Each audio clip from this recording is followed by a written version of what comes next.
Hello and good morning to everyone. तो आज का जो हमारा टॉपिक है जिसके बारे में हम लोग बात कर रहे हैं वो है फेज स्पेस। अब ये जो फेज स्पेस है बेसिकली जो कॉन्सेप्ट आता है स्टैटिस्टिकल मैकेनिक्स का कॉन्सेप्ट है। अब स्टैटिस्टिकल मैकेनिक्स के कॉन्सेप्ट में अगर हम बात करें तो जनरली होता क्या है कि अगर मान लो फॉर एग्जांपल हमारे पास एक सिस्टम है।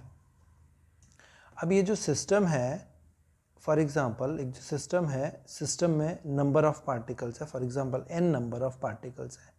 अब इस सिस्टम के अंदर ये n नंबर ऑफ पार्टिकल्स अगर मान लो they are static, these are static particles. अब इन स्टैटिक पार्टिकल्स को अगर मैं डिफाइन करना चाहूँ, इनकी पोजीशन डिफाइन करना चाहूँ किसी एक पर्टिकुलर स्पेस में, तो ऑब्वियसली हमको पता है, अगर हमको पता है कि पोजीशन किसी भी एक स्टैटिक पार्टिकल की या किसी भी इंस्टेंट ऑफ टाइम पर पोजीशन अगर मैं निकालना चाहूँ तो मैं कैसे निकाल सकता हूँ। मैं एक कोऑर्डिनेट सिस्टम ड्रॉ कर लूँगा। अब ऑब्वियसली हम लोग 3 एक्सेस ड्रॉ कर लेंगे। फॉर एग्जांपल ये है x हो गई, ये y हो गई हमारे पास, and this one is z। और अगर मैं इस पॉइंट P की पोजीशन डिफाइन करना चाहूँ तो ऑब्वियसली मैं x, y एंड z से डिफाइन कर सकता हूँ डायरेक्टली कि x कितना है, y कितना है एंड यहाँ से z कितना है। तो इजीली इसकी पोजीशन इजीली डिफाइन हो सकती है।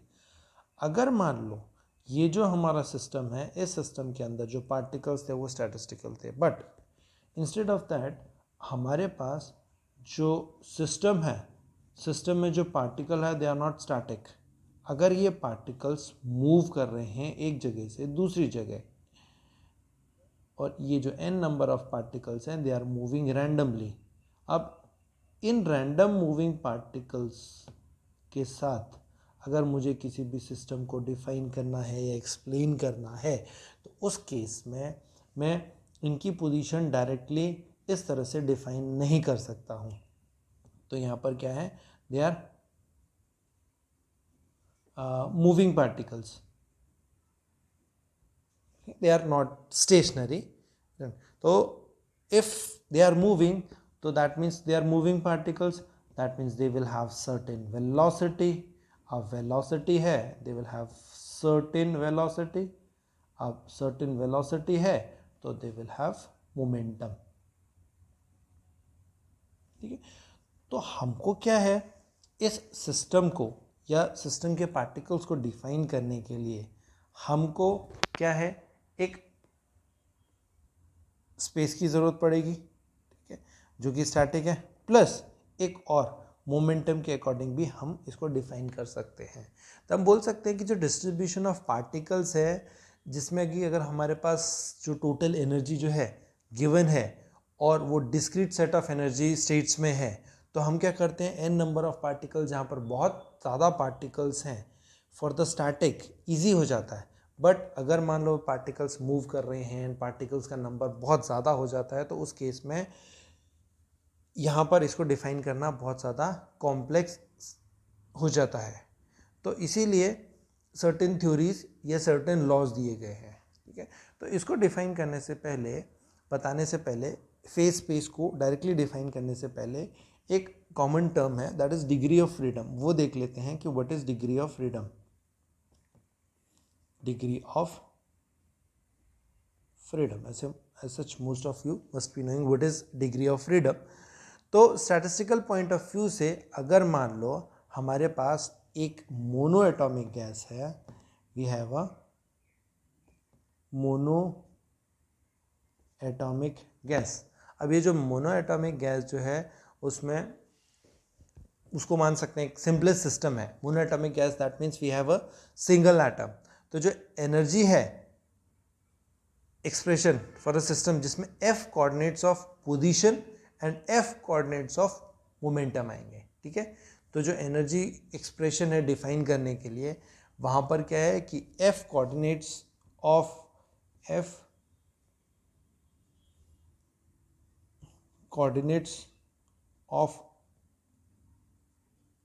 पोजीशन आ जाएंगे and similarly f coordinates of momentum, f coordinates of momentum आ जाएंगे। तो हम बोल सकते हैं कि जो सिस्टम है, सिस्टम में अगर फॉर एग्जांपल हमारे पास वन मॉलिक्यूल है, यहाँ पर वी हैव वन मॉलिक्यूल, अगर यहाँ पर सिंगल सिंगल मॉलिक्यूल है तो हम क्या कह सकें, it have F degree of freedom,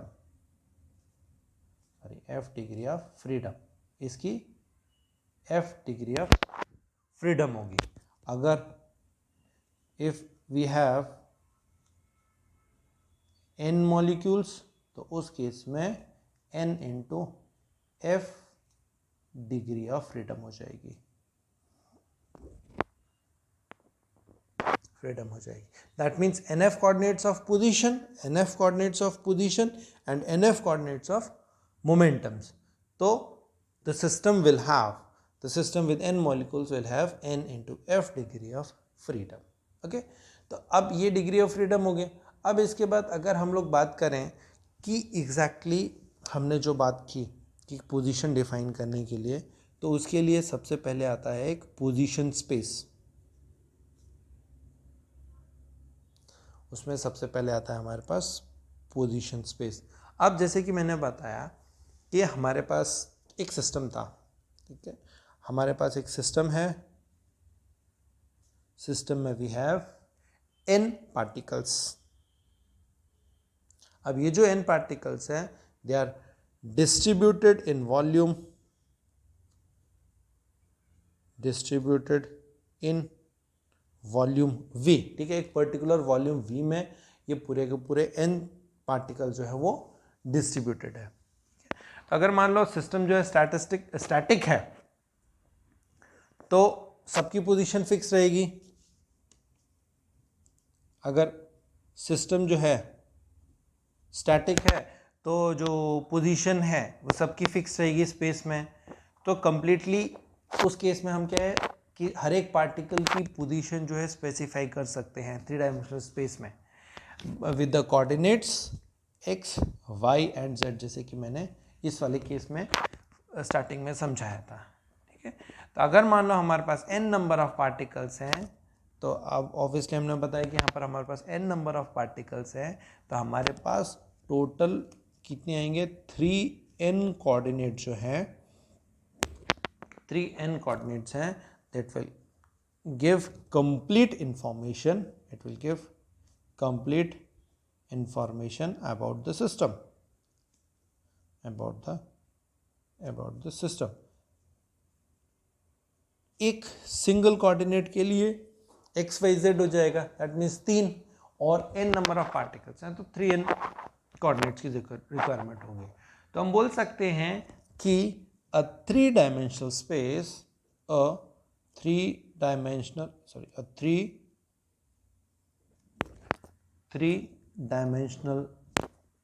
space in which the location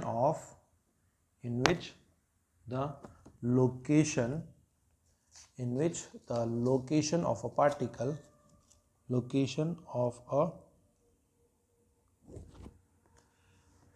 is completely given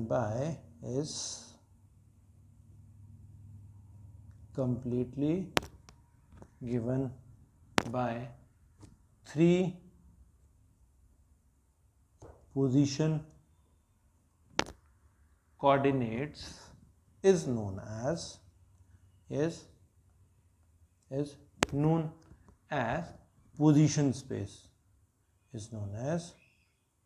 position space, ठीक है।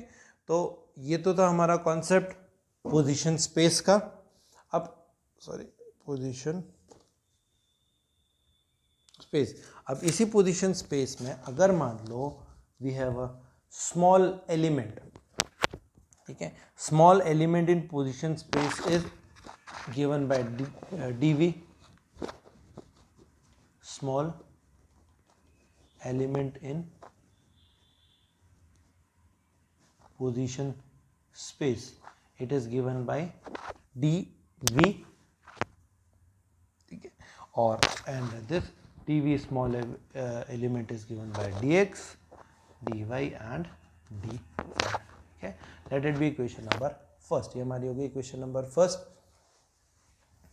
अब ये तो हो गया हमारा पोजीशन स्पेस। अब पोजीशन स्पेस के बाद नेक्स्ट कॉन्सेप्ट जो है हमारा that is momentum space. Next है मोमेंटम स्पेस। अब अगर मोमेंटम स्पेस की बात करें, जैसे कि स्टार्टिंग में हम लोगों ने ये देखा था कि हमारा ये जो मान लो जो सिस्टम है, सिस्टम में जो पार्टिकल्स है, द पार्टिकल्स आर मूविंग। अब अगर पार्टिकल जो है मूविंग नहीं है तो पार्टिकल्स मूविंग है तो ये जो सिस्टम है हमारा डायनेमिक सिस्टम हो जाता है। ठीक है, ये सिस्टम डायनेमिक है। तो अब हमारे पास जो सिस्टम है, सिस्टम हमारा हो गया डायनेमिक। अगर सिस्टम है, सिस्टम डायनेमिक है, तो जो पार्टिकल्स है, particles will have certain velocity. अब वेलोसिटी है तो they will have momenta. Momenta that means plural of momentum हो गया, तो मोमेंटा होगा। तो जो कंप्लीट स्पेसिफिकेशन है, या मान लो सिस्टम को डिफाइन करना है, तो सिर्फ और सिर्फ डिफाइन करने के लिए हमको सिर्फ पोजीशन कोऑर्डिनेट्स की ज़रूरत नहीं पड़ेगी। डायनामिक सिस्टम के लिए हमको कंपोनेंट्स ऑफ मोमेंटम की भी ज़रूरत पड़ेगी with the velocity vx, vy and vz। तो हमको क्या है कि टोटल पोजीशन को डिफाइन करने के लिए, सिस्टम को डिफाइन करने के लिए position coordinates x, y, z and momentum coordinates की रिक्वायरमेंट होगी। तो अगर मान लो कि m जो है मास ऑफ पार्टिकल है, एक सिंगल पार्टिकल है, ये सारे पार्टिकल्स का मास m है जो कि मूव कर रहा है विद वेलोसिटी v। तो जो मोमेंटम है, momentum p that will be equals to m into v। ठीक, तो components of momentum can be written as, components of momentum किस तरह से लिख सकते हैं हम लोग? मोमेंटम जो हो गए दैट विल बी, अगर मान लो px जो है that will be equals to n mvx। हमारा जो py जो हो गया दैट विल mvy एंड हमारा third coordinate pz will be equals to mvz। ठीक है, ये तीनों के हो गए जो हमारे मोमेंटम कोऑर्डिनेट्स हो गए। तो हम बोल सकते हैं कि जो पोजीशन ऑफ पार्टिकल जो है completely given by 3 position coordinates x, y, z in 3 dimensional position space. ठीक है, और मोमेंटम ऑफ द पार्टिकल जो है वो हम लोग बोल सकते हैं कि पोजीशन ऑफ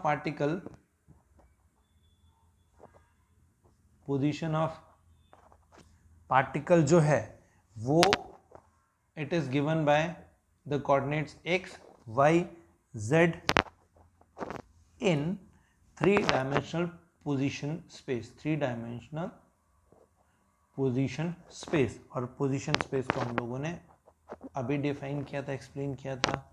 और सिमिलरली अगर मैं मोमेंटम की बात करूं तो मोमेंटम ऑफ पार्टिकल जो है, अब मोमेंटम ऑफ पार्टिकल जो है वो कंप्लीटली स्पेसिफाई कर सकते हैं हम लोग 3 mutually perpendicular momentum coordinates. Momentum जो है बाय 3 म्यूचुअली परपेंडिकुलर कोऑर्डिनेट्स, जिसको हम लोगों ने ऊपर बताया that is px, py and pz। ठीक है, and that space in 3D space. ठीक है, एंड इस 3D स्पेस को हम लोग बोलते हैं momentum space. It is known as momentum space. Okay, तो पोजीशन एंड मोमेंटम स्पेस में बस बेसिक डिफरेंस यही है। वहाँ पर पोजीशन कोऑर्डिनेट्स हो गए x, y, z and momentum space में मोमेंटम कोऑर्डिनेट्स हो गए those are px, py and pz। अब हमारा डायरेक्ट मेन कॉन्सेप्ट आ गया दैट इज फेज स्पेस। अब ये फेज स्पेस एग्जैक्टली क्या चीज़ हुई? तो अगर मैं फेज स्पेस की बात करूँ तो जो डायरेक्टली डिफाइन करना चाहूँ, डेफिनेशन लिखूँ, तो कॉम्बिनेशन ऑफ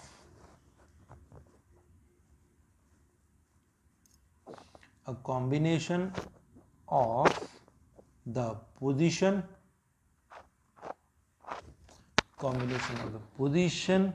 and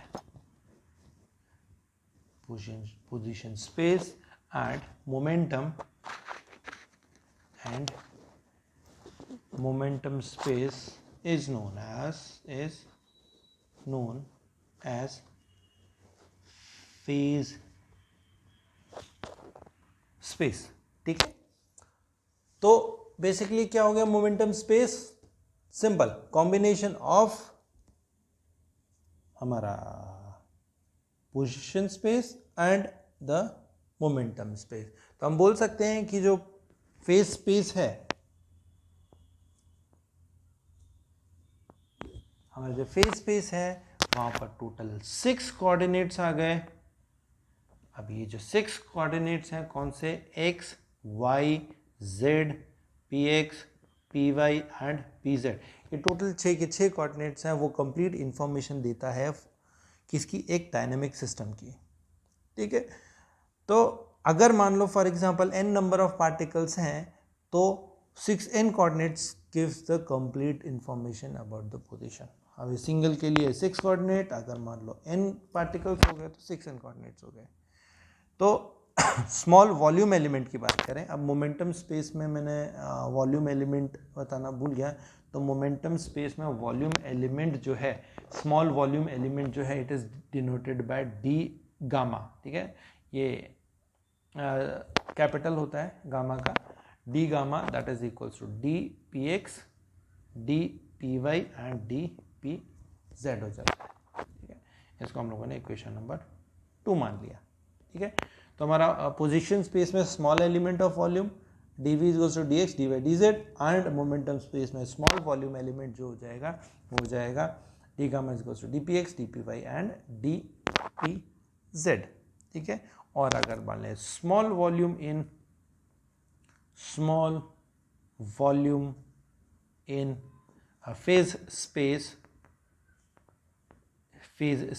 उसको रिप्रेजेंट करते हैं हम लोग डी टो से, दैट इज इक्वल्स टू, अब कॉम्बिनेशन है दोनों का तो हमारा फेस पोजीशन स्पेस प्लस साथ में हमारा मोमेंटम स्पेस. तो हम बोल सकते हैं it is dx dy and dz. ये हो गया हमारा position space and momentum space हो गया dpx dpy एंड dpz. ठीक है, ये हो गया. तो ये हो गया हमारा मोमेंटम स्पेस. अब let it be question number 3.